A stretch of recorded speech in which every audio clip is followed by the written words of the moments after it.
Good morning, all of you. Today, I, Chavi Gupta, welcome you all in today's session. I hope you all are safe and watching the videos regularly, as I get to know that you are submitting the work regularly.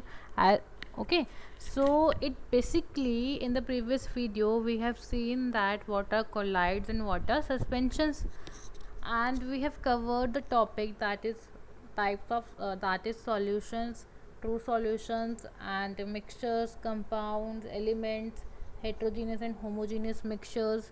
Moreover, that is suspension and colloids. Now we will see what are the physical and chemical changes. Before that, just recapitulate your 6th 7th class theory about physical and chemical changes. So you have learned about the reversible and irreversible change in class 6th and physical and chemical changes in your class 7th. Okay, in that you have learned that the changes which can be reversed means ऐसे changes जिसमें आप अपने product को वापस reactant में या reactant को वापस product में ले आओ एंड उनकी प्रॉपर्टीज़ में कोई चेंज नहीं आ रहा अपीयरेंस वाली प्रॉपर्टीज़ में, that is your physical change. But chemical change में क्या होता है आपका कि ऐसा चेंज जो कि रिवर्स्ड नहीं है, मीन्स आप वापस उसके ओरिजिनल फॉर्म में नहीं जा सकते, that is your chemical change. For example जिसमें आपका प्रोडक्ट टोटली डिफरेंट आपके रिएक्टेंट से. लाइक अगर मैं बात करूँ कि मम्मा वेजिटेबल्स लेके आई मार्केट से एंड उन्होंने उसको कुक किया, क्या कुक होने के बाद वो वेजिटेबल्स अपनी ओरिजिनल फॉर्म में चली जाएंगी? वापस नहीं जाएंगी, वो रॉ नहीं बन सकती. That is your chemical change. Means जो प्रोडक्ट था आपका कुकड वेजिटेबल्स वो टोटली डिफरेंट है आपका अनकुकड वेजिटेबल से. तो this is your chemical change. But अगर आप वेजिटेबल्स को कट कर रहे हैं तो वो कैसा चेंज है? फिजिकल चेंज है. क्यों? क्योंकि उसमें कोई चेंज नहीं हो रहा, सिर्फ आपने शेप चेंज करी है बट आपका ऑलमोस्ट प्रॉपर्टीज़ सेम रही है. So let's begin what are physical changes. Now what are physical change? The change in which only the physical properties of a substance get changed. ऐसा change जिसमें substance की सिर्फ physical property change होती है but उसकी chemical composition same रहती है, उसमें कोई चेंज नहीं आता. That is your physical change. In a physical change, the substances involved do not change their identity. जो भी substances आपके होते हैं फिजिकल चेंज में उसमें कोई चेंज नहीं आता, बट उसमें सिर्फ चेंज होता है उनकी फिजिकल प्रॉपर्टीज़ में. लाइक स्टेट चेंज होगी, शेप चेंज होगी या साइज चेंज हो गया. लाइक फॉर एग्जांपल मैं बोलूँ कि आपने वाटर को हीट किया, फाइन, हीट किया, बॉईल किया तो वो वाटर वेपर की फॉर्म में कन्वर्ट हो गया. बट जब वो कंडेंस हो जाएगा, ठंडा हो जाएगा, तो वो वापस अपनी ओरिजिनल फॉर्म में आ जाएगा. ठीक है, दैट इज़ वो वाटर वेपर से वापस वाटर ड्रॉपलेट्स की फॉर्म में आ गया. तो सिर्फ स्टेट ही तो चेंज हुई, मीन्स लिक्विड से गैस और गैस से लिक्विड ही हुआ. सो this is your physical change. Okay, now we will see the characteristics of physical change. A physical change is characterized by the following properties. The first one is, in the physical change only the physical properties of the substance undergo a change. The chemical properties of the substance remain unchanged. यही बोला गया कि आपकी chemical properties में कोई change नहीं आएगा. Fine, यही सेम एग्जांपल मैंने वाटर से स्टीम बनाया था, इन्होंने आइस से वाटर बना दिया आपका. That is conversion of ice into water. Melting और फ्यूजन हो गया, सिर्फ स्टेट चेंज हुई है आपकी यहाँ पे. So that is a physical change. यहाँ पे कोई नया सब्सटेंस फॉर्म नहीं हुआ है. Okay, now the next example, वो conversion of water into ice. आपने अभी आइस से वाटर कन्वर्ट किया था, अब वाटर से वापस आइस बना रहे हो फ्रीजिंग की हेल्प से. सो this is also a physical change and ये रिवर्स्ड होते हैं आपके. Okay, this is our physical change. So now we will see the examples of physical change. The very first example is sugar is added to water. आपने sugar add किया water के अंदर. ठीक है, जब आप शुगर ऐड करते हैं वाटर के अंदर तो वो सॉल्यूशन में डिसअपियर हो जाती है. क्यों? क्योंकि शुगर पार्टिकल क्या करता है, एक होमोजीनियस सॉल्यूशन बनाता है या होमोजीनियस मिक्सचर्स बनाते हैं, वो वाटर के बीच के स्पेसेस को ऑक्यूपाई कर लेता है. ओके, सो इस सॉल्यूशन में वाटर एंड शुगर दोनों की प्रॉपर्टीज़ हैं. Sugar can be recovered from it solution by evaporating water, आप वाटर को हीट कीजिए, आपकी शुगर वापस ऑब्टेन हो जाएगी. So that's why it is a physical change. Same melting of ice to form water and freezing of water to form ice, ये भी है आपका, ये भी हमने पीछे एग्जाम्पल में देखा था अभी. Okay, now the next example is, आपको यहाँ पे क्या दिखा रहा है, melting of ice to form water and freezing of water to form ice, यही चीज़ दिखा रहा है वो आपको. Now the next part is boiling of water to form steam and condensation of steam to form water, ये भी आपको पीछे एग्जाम्पल में दिखाया था, या मैंने बताया था कि आपने वाटर को हीट किया, हीट करने के बाद वो वापस हीट करने के बाद वो स्टीम की फॉर्म में आ गया, बट जब वो कूल हो जाएगा तो वापस वो वाटर वेपर की फॉर्म में आ जाएगा, वाटर ड्रॉपलेट्स की फॉर्म में आ जाएगा. Next is glowing of an electric bulb, आपका इलेक्ट्रिक बल्ब ग्लो कर रहा है. When electric current passes through the filament of the bulb it becomes white and glows to give light.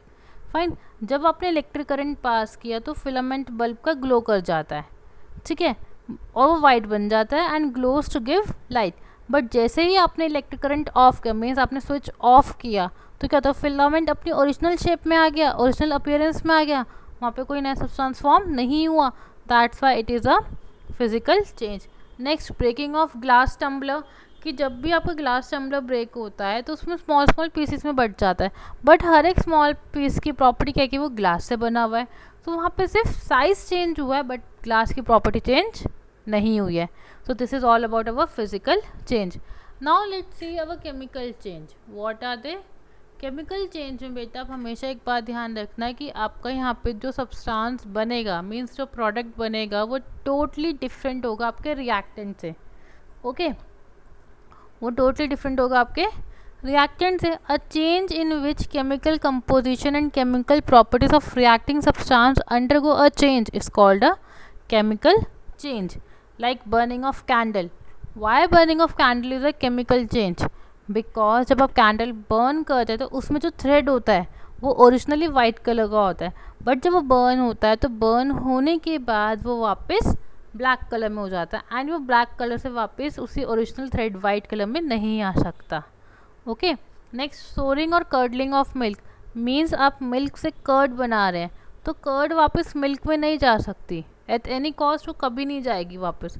So that's Y जो curd की property है वो totally different है milk से. So it is a chemical change. Next, burning of mastic. Burning of mastic क्या है आपका? Chemical change, because जो मैस्टिक है वो बर्न होके ब्लैक में हो गया, ऐश प्रोड्यूस कर रहा है, and that's why it is a chemical change. Next is your burning of magnesium in air. देखो अब यहाँ पे जो मैग्नीशियम रिबन बर्न हो रहा है वो वाइट कलर का सब्सटेंस दे रहा है. सी अभी आपको कलेक्ट होते हुए दिखाएगा, ये नीचे वाइट कलर का सब्सटेंस आ गया, पूरी मैग्नीशियम रिबन बर्न हो गई. क्या इस वाइट कलर के सब्सटेंस से आप वापस मैग्नीशियम ला सकते हो?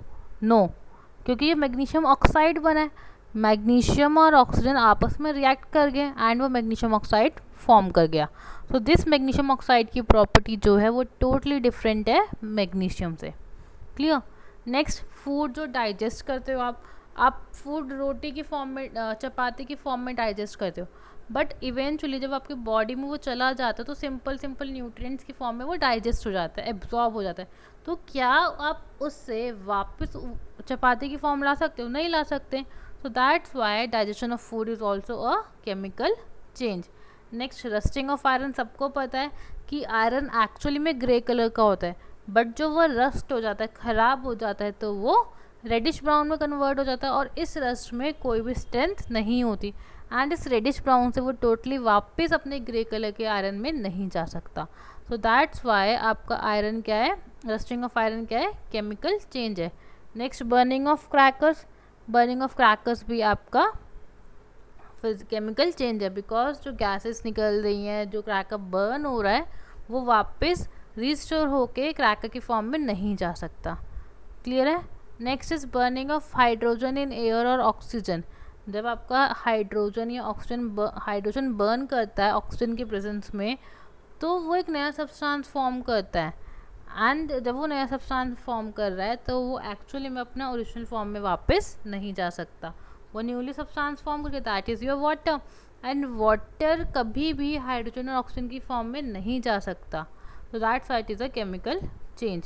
Okay, now we will see the comparison of chemical and physical change. What are they? The very first is कि physical change में ऑब्जेक्ट में कोई चेंज नहीं आता, मीन्स उसकी केमिकल प्रॉपर्टीज़ में कोई चेंज नहीं आता, सिर्फ फिजिकल प्रॉपर्टीज़ में चेंज आता. That is colour, physical state, volume और शेप, इसी में चेंज आएगा. बट केमिकल प्रॉपर्टीज़ में, केमिकल चेंज में सब्सटेंस की केमिकल प्रॉपर्टीज़ में चेंज आ जाता है. ओके, नेक्स्ट, फिजिकल चेंज में कोई भी नया सब्सटेंस फॉर्म नहीं होता, जबकि केमिकल चेंज में एक नया सब्सटेंस फॉर्म हो जाता है. अब फिजिकल चेंज में कोई भी एनर्जी नहीं रिलीज आउट होती, मीन्स ना ही हीट की फॉर्म में, ना ही लाइट की फॉर्म में, और ना ही एब्जॉर्ब की जाती है. ठीक है, बट केमिकल चेंज में या तो एनर्जी एब्जॉर्ब्ड होगी या एनर्जी रिलीज होगी. ठीक, अब फिजिकल चेंज में आपका केमिकल ओरिजिनल फॉर्म सब्सटेंस की मेंटेन रहते हैं फिजिकल मेथड से, बट यहाँ पे आप किसी भी फिजिकल मेथड के थ्रू सब्सटेंस की फिजिकल केमिकल प्रॉपर्टी रिटेन नहीं कर सकते. फिजिकल चेंज जनरली टेम्परेरी है और केमिकल चेंज आपका परमानेंट चेंज है. So we have seen what are physical change and what are chemical change. ये आपने स्टडी किया क्लास 7th में भी और 6th में भी. Now we will see what are the methods to separate the constituents of a homogeneous mixture. अब आपने फिजिकल चेंज देख लिया, आपने केमिकल चेंज देख लिया. अब आप देखो कि यहाँ पे जो सब्सटेंसेस हैं आप उन्हें कैसे सेपरेट आउट करोगे. The first method is by evaporation and today we will do chromatography. Okay, now what is evaporation. Evaporation कहता है कि आप किसी भी सब्सटेंस को हीट कर रहे हो किसी भी टेम्परेचर पे, तो उसका वाटर लॉस हो रहा है. ठीक, तो इसी चीज़ को समझाने के लिए हमने क्या लिया, एक ब्लू इंक लिया जो कि ब्लू कलर की डाई है और उसमें वाटर के साथ मिक्स किया गया. सो ब्लू कलर की डाई सॉल्यूट है आपके एंड वाटर क्या है, सॉल्वेंट है. Components of this mixture can be separated by evaporation. Okay, अब हमने क्या किया, कुछ ड्रॉप्स ब्लू इंक के वॉच ग्लास में डाले. सी, वॉच ग्लास में कुछ ब्लू इंक डाली हमने. नाउ अब हम क्या करेंगे, इसी वॉच ग्लास को एक बीकर कंटेनिंग जिसके अंदर वाटर है उस पर रखेंगे. डायरेक्ट हीट नहीं करेंगे हम यहाँ पे इंक को. Okay, the water in a beaker is heated and the steam thus formed will in turn heat up the ink. यही होगा. अब आप इसको हीट होने के लिए रखोगे. फाइन, जब आप इसको हीट होने के लिए रख रहे हो तो अल्टीमेटली क्या हो रहा है कि आपका ये इवेपोरेट हो जाएगा.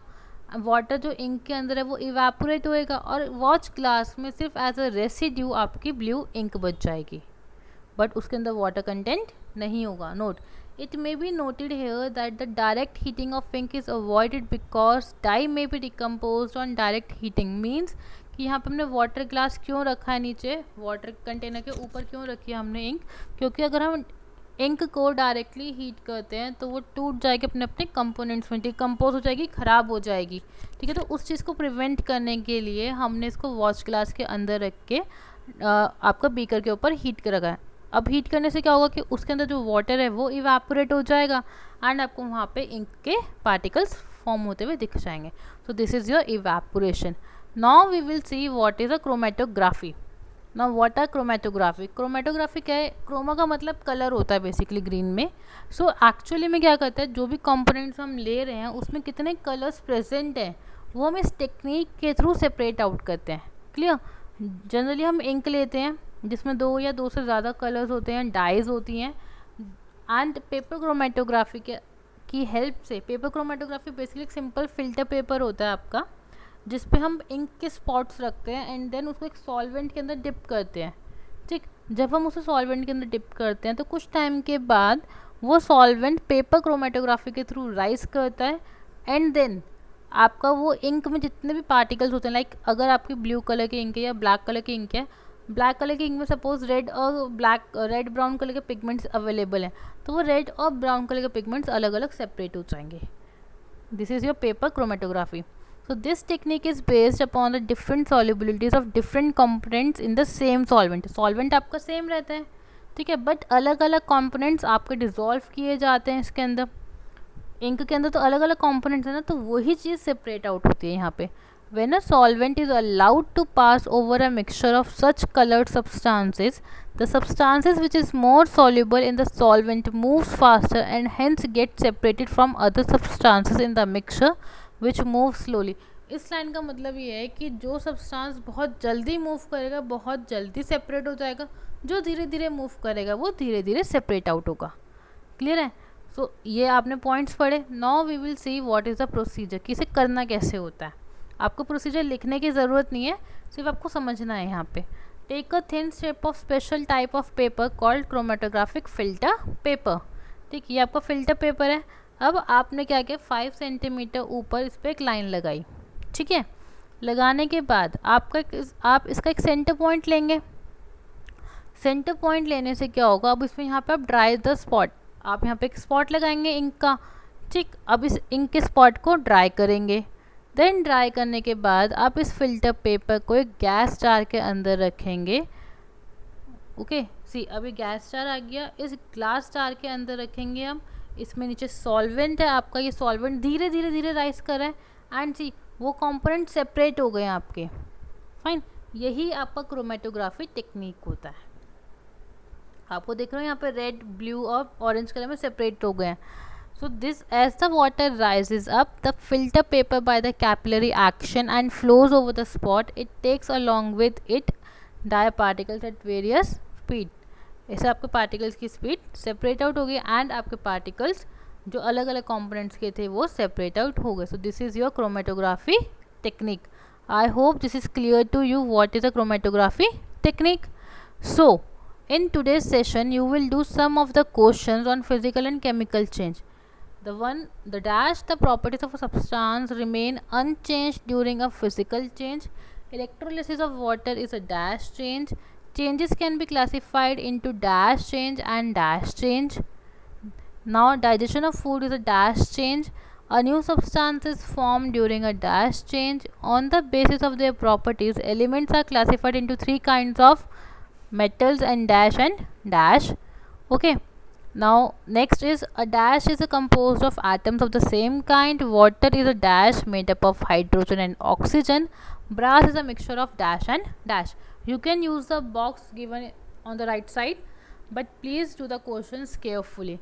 For in today's video we have seen what are physical and chemical change and the process of separating the homogeneous mixtures by evaporation and chromatography. That's all for today. Thank you. Have a nice day.